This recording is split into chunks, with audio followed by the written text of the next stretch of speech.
അന്താരാഷ്ട്ര യോഗാ ദിനത്തിന്റെ ഭാഗമായി നെടുങ്കണ്ടം കൊമ്പിയാറിൽ യോഗ പരിശീലനം നടന്നു. റോട്ടറി കാടമ്പം സിറ്റി, സംസ്കാര പോഷണി ലൈബ്രറി, കോട്ടക്കൽ ആയുർവേദശാല എന്നിവയുടെ ആഭിമുഖ്യത്തിലാണ് പരിപാടി സംഘടിപ്പിച്ചത്.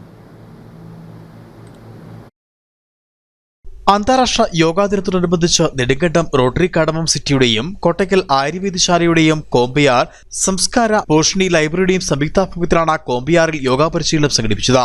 കോമ്പിയാർ SNDP ഹാളിൽ നടന്ന പരിപാടി Rotary Kadambam city president PG Nijesh ഉദ്ഘാടനം ചെയ്തു.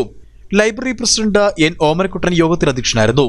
Library secretary S Manoj, club secretary Amal Thomas, block panchayat അംഗം വനജകുമാരി, NP സുനിൽകുമാർ തുടങ്ങിയവർ സംസാരിച്ചു. നെടുങ്കണ്ടം കോട്ടക്കൽ ആയുർവേദശാലയിലെ ഡോക്ടർ ജോസ്മി വർഗീസ് യോഗ പരിശീലനത്തിനും ക്ലാസിന് നേതൃത്വം നൽകി. പരിശീലന പരിപാടിയിൽ 30ഓളം പേർ പങ്കെടുത്തു. Idukki vision news, Nedumkandam.